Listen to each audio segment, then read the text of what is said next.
मेरे इस चैनल पर आने वाले सभी दर्शक श्रोता सभी को मेरा सादर सप्रेम नमस्कार। सिंध के राजा दाहिर महान वीर शौर्य का प्रतीक देशभक्त भारत माँ का वो सपूत जिसने मोहम्मद बिन कासम को 4 बार परास्त किया और भारत की पवित्र भूमि पर उसको पांव नहीं रखने दिया। अपने ही एक मुखबिर के कारण 5वीं बार मोहम्मद बिन कासम सफल हुआ। आगे का इतिहास मैं लेने वाला हूं। सिंध के राजा दाहिर से लेकर नेताजी सुभाष चंद्र बोस तक एक लंबी श्रृंखला, एक लंबी कड़ी उन हुतात्माओं की, उन महापुरुषों की, उन वीर सपूतों की, उन बहादुरी और शौर्य के नाम पर पराकाष्ठा के ऊपर रहे और जिन्होंने उसका दूर दूर तक जिनके यश और कीर्ति के झंडे लहराने लगे, ये सब कुछ चला। सोने की चिड़िया भारत और विश्व गुरु भारत के ऊपर सब तरह का आक्रमण भी होता रहा, लुटेरे भी आते रहे, लेकिन ये सारे पीरियड के अंदर, ये सारे 700-800 साल में संघर्ष हुआ, मुकाबले हुए, एक से एक बढ़ करके लोगों ने अपना सर्वस्व निछावर कर दिया। भारत माँ को आँच ना आए, विदेशी और विधर्मी यहाँ नंगा नाच ना खेल कर सके, ऐसा ना कर सके वो, ये प्रयास हुए, बराबर हुए। इस लंबे काल में जिन लोगों ने भी अपना सर्वस्व निछावर करके भारत माँ की आन बान शान के लिए स्वयं को कुर्बान किया, बलिदान किया, उनका इतिहास में कहीं नाम ही नहीं दिखता, उनके बारे में 4 लाइनें नहीं कहीं दिखती।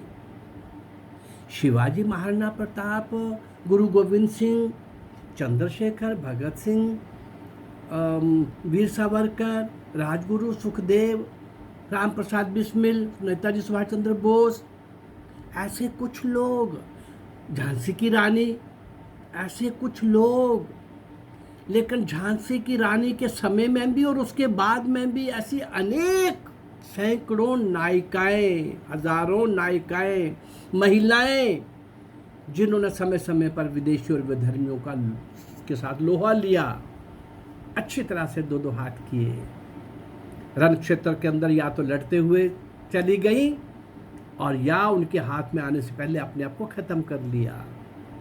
एक से एक बढ़ करके इतिहास स्थापित करने वाले, इतिहास के बढ़िया स्वर्णिम पृष्ठ लिखने वाले नायक और नायिकाओं को कहीं पर दिखाया नहीं गया, बताया नहीं गया, समझाया नहीं गया। कौन सी ऐसी कौम होगी जो अपने पूर्वजों को, अपने महापुरुषों को याद ना करे। और उनमें से कुछ लोग विलक्षण होते हैं जिनके द्वारा हमें वो परंपरा, लीगेसी हमारे तक पहुंचती है, आदर्श होते हैं। अरे ये कम आदर्श है जो देश के लिए काम आ गए, देश के लिए फांसी के तख्ते के ऊपर झूम के, देश के लिए जेल में दम तोड़ दिया, देश में के लिए काला पानी की सजा, भयंकर सजा को भुगतते रहे। ये कम है कि वो लोग समय समय पर अपने देश के लिए लड़ते रहे। ऐसे इस लंबे काल के उन सारे महापुरुषों को आप तक लाने का एक प्रयास कर रहा हूँ। उसी श्रृंखला में जो मैंने अभी 190 वर्ष का इतिहास लिया है, 1757 ईस्ट इंडिया कंपनी की एंट्री से 1947, 190 वर्ष का ये इतिहास। बीच में वीरमंगल पांडे से सुभाष चंद्र बोस तक का लगातार क्रांतिकारियों का कमाल का इतिहास, वो सब मैंने आपके सामने, लगभग 200 वीडियोस होने जा रही हैं। और इन 200 वीडियोस में कुछ देशभक्ति के गीत की वीडियोस हैं, कुछ करंट टॉपिक्स के ऊपर हैं। इसके 2 पार्ट के बाद मैं करंट टॉपिक के ऊपर ही आने वाला हूँ।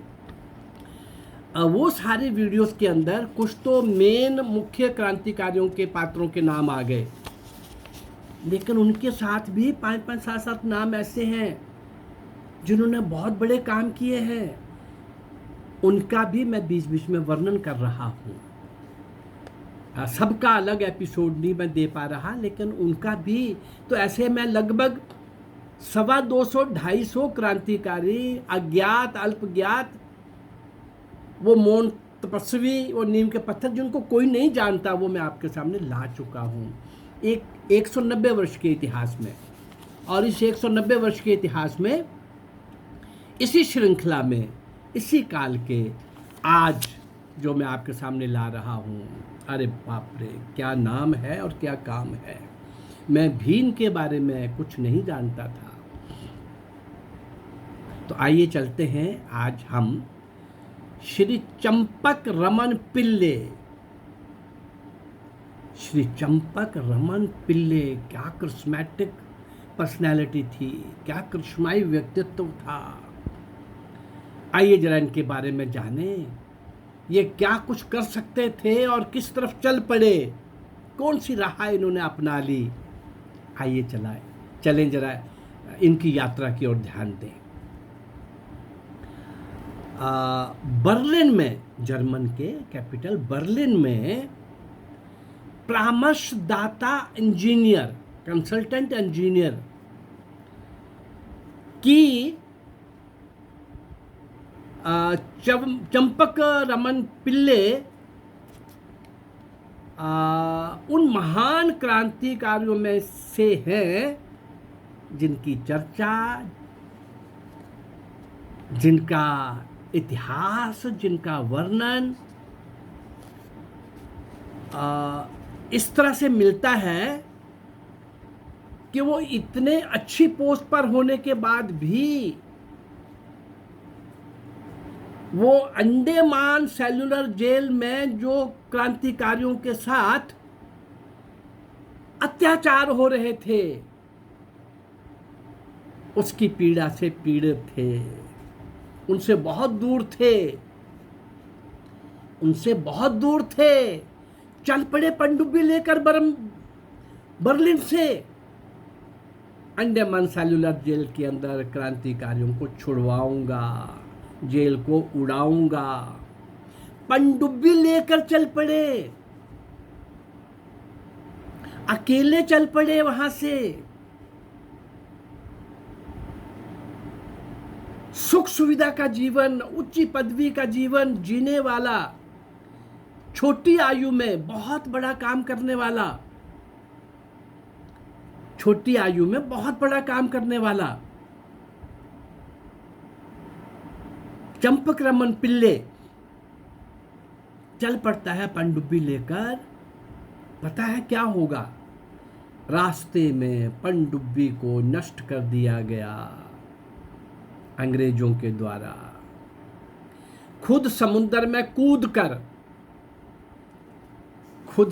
में कूदकर जैसे कैसे किसी तरीके से बच गए, बहुत कठिनाई से, बहुत लंबा रास्ता तय करने के बाद बच गए।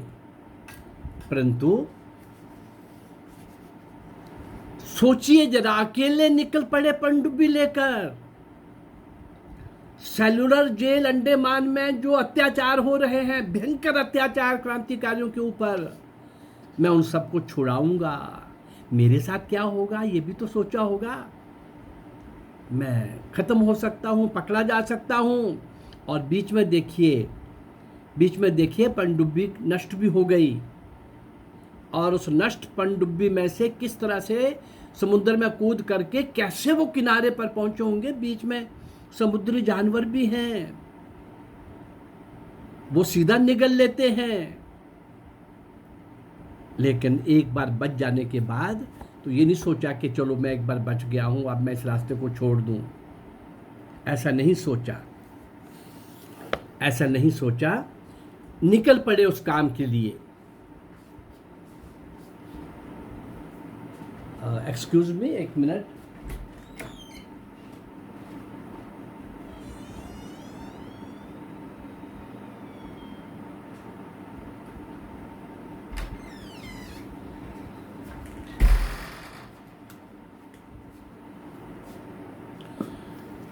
निकल पड़े वो उस काम के लिए कि मैं आज जन्म यही करूंगा और करता रहूंगा।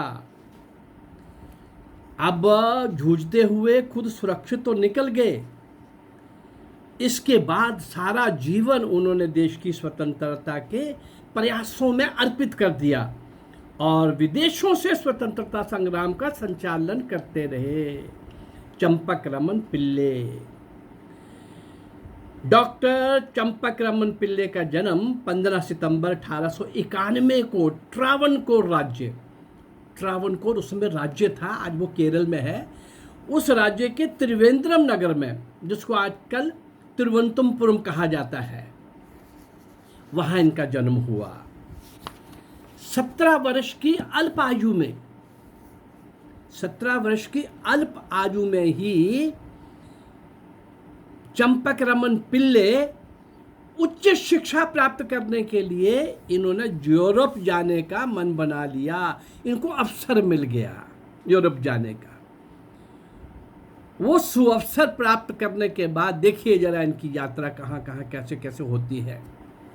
वहाँ बर्लिन यूनिवर्सिटी जर्मनी से पहले तो इंजीनियरिंग पास किया, फिर राजनीति शास्त्र और अर्थशास्त्र में डॉक्टर की उपाधि पीएचडी वो प्राप्त की। इनकी विलक्षण प्रतिभा और कुशाग्र बुद्धि का ही परिणाम था कि इन्हें 12 भाषाओं का ज्ञान भी था। छात्र जीवन में ही इन्होंने ब्रिटिश सत्ता के विरुद्ध गतिविधियों में भाग लेना तो आरंभ कर दिया था जब विद्यार्थी थे। उच्च शिक्षा प्राप्त करते ही चंपकरमन पिल्ले जर्मनी में परामर्शदाता इंजीनियर, कंसल्टेंट इंजीनियर, इस नाते इन्होंने अपना काम शुरू कर दिया। केवल 22 वर्ष की आयु में ही इन्होंने सफलता की अनेक सीढ़ियां चढ़ ली थी। ज्यूरिख में अंतर्राष्ट्रीय भारत समर्थक समिति के ये अध्यक्ष चुने गए। भारत समर्थक लोगों की एक समिति बनी, उसके ये अध्यक्ष चुने गए 22 वर्ष की आयु में। और ये समिति यूरोपीय देशों से भारत की स्वतंत्रता हेतु समर्थन जुटाने और सहायता किसी भी तरीके से इस क्रांति को, भारत को अंग्रेजों से मुक्त कराने के लिए दी जाए, उसके लिए गठित हुई थी ये समिति। भारत समर्थक समिति जो हुई थी, जिसके ये अध्यक्ष बने थे, ये उस पर्पस के लिए हुई थी। करना क्या है? भारत की स्वतंत्रता के लिए समर्थन जुटाना है और जिस भी प्रकार की सहायता चाहिए हमको पहुंचानी है। प्रथम विश्व युद्ध का वातावरण तैयार हो रहा था। भविष्य की रेखाओं को आंकते हुए चंपकरमन पिल्ले समझ गए कि अब जर्मनी की सहायता से भारत को स्वतंत्र कराना उचित है, कराया जा सकता है, ये ठीक समय आ गया है। इसलिए उन्होंने जर्मन सरकार को इस बात के लिए तैयार किया कि भारतीय स्वतंत्रता के प्रयासों में वो सहायता करें। सितंबर 1914 में चंपकरमन ने ज्यूरिख में कौंसल जनरल से मांग की। क्या मांग की? कि ब्रिटिश साम्राज्य के विरुद्ध जर्मनी से कुछ साहित्य छपवाने की हमारी प्रकाशित करने की हमारी सहायता की जाए। मैं चाहता हूं ऐसा, तो आप मेरी सहायता करिए। चंपकरमन पिल्ले वहां पर कौंसल जनरल से मांग कर रहे हैं ज्यूरिख में, जर्मन में, और इन्हें स्वीकृति मिल गई। 1914 में ही इन्होंने जर्मनी में एक इंडियन नेशनल पार्टी INP इसका भी यहाँ स्थापना कर दी। अब देखिए जरा इस कमेटी में कौन कौन लोग थे। इसके बाद हम अगली यात्रा अगले दिन करेंगे। इनमें नाम देखिए। छोटी आयु का ये 22 वर्षीय चंपकरमन पिल्ले, जो इसने संस्था स्थापित की, समिति बनाई, उसमें कौन कौन लोग थे जरा देखिए। बहुत सारे लोगों के नाम मैं आपको बता चुका हूँ। सबसे पहला नाम था लाला हरदयाल, जिन्होंने देश और विदेश में रह करके बहुत लंबे काल तक देश की क्रांति के लिए, क्रांतिकारी और क्रांतिकारियों के लिए सहायता करते रहे, आजीवन इस काम में वो लगे रहे। लाला हरदयाल के बाद नाम सुनिए जरा, तारिक नाथ दास बंगाल से, मौलवी बरकतुल्ला, वीरेंद्र नाथ चट्टोपाध्याय, हडम्बा लाल गुप्त, श्री चंद्र कुमार चटर्जी और राजा महेंद्र प्रताप। राजा महेंद्र प्रताप पर मैंने अलग से एपिसोड दिया है, लाला हरदयाल पर मैंने अलग से एपिसोड दिया है, वीरेंद्र नाथ चट्टोपाध्याय के ऊपर मैंने अलग से दिया है, मौलवी बरकतुल्ला के ऊपर मैंने अलग से एपिसोड दिया है। एक आध को छोड़ करके ये सारे कितने महान और कितने ऊंचे कद के और आयु में, हर बात में सीनियरिटी में बड़े, पर इसकी समिति के सदस्य बने। जो समिति किसने बनाई थी? INP किसने बनाई थी? चंपक रमन पिल्ले ने। अब ये करने के बाद ये सारे महान क्रांतिकारियों की क्रांतिकारी जो दो इस समिति के सदस्य थे, इन सब ने एक योजना बनाई। क्या योजना बनाई? थाईलैंड से बर्मा पहुंचकर वहां भारतीय सैनिकों की टोलियां भेजी जाए और बर्मा से भारत पर आक्रमण किया जाए। बर्मा से भारत की सीमाएं लगी हुई हैं, जर्मन से थाईलैंड, थाईलैंड से बर्मा, बर्मा से बाय लैंड उन पर जमीन से जुड़ा हुआ है भारत पर, यानी भारत की अंग्रेजी सत्ताशाही के खिलाफ लड़ाई लड़ी जाए, वहां भेजी जाए। और थाईलैंड में, बर्मा में जो अंग्रेजों की सेना में जो भारतीय सैनिक थे, गुप्त रूप से उनसे बात भी हो गई और उनको भी तैयार कर लिया गया और नए लोगों को उन सैनिकों से प्रशिक्षण दिलवाया और नए और पुराने फौजी मिल करके भारत की ओर चल पड़े अंग्रेज सत्ताशाही को उखाड़ने। चंपक रमन पिल्ले का कमाल देखिए।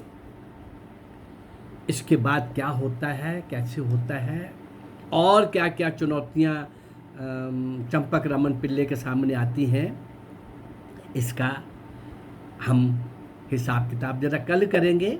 पर एक दो बातें रिपीट करना, याद कराना ज़रूरी है।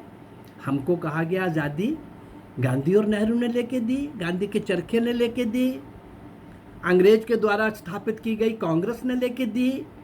कांग्रेस को उस समय के हर देशभक्त जो अंग्रेजों को शक्ति के द्वारा मुक्त कराना चाहते थे भारत को, वो छोड़ चुके थे, कोई भी कांग्रेस में नहीं था। कांग्रेस में वही रह गए थे जो 2-4 दिन सत्याग्रह के लिए, 2-4 घंटे सत्याग्रह के लिए। इन बातों को कई बार मैं आपके सामने रख चुका हूँ। आइए इन महान क्रांतिकारियों को, जिनको कोई नहीं जानता, मैंने ये जो प्रयास कर रहा हूँ कि सब आपके सामने ला सकूँ।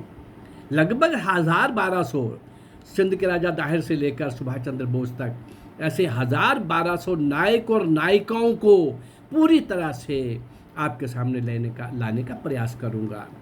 अगर ये मेरा प्रयास आपको अच्छा लग रहा है तो आप मेरे चैनल को लाइक करिए, सब्सक्राइब करिए और शेयर करिए। नमस्कार, जय भारत, धन्यवाद।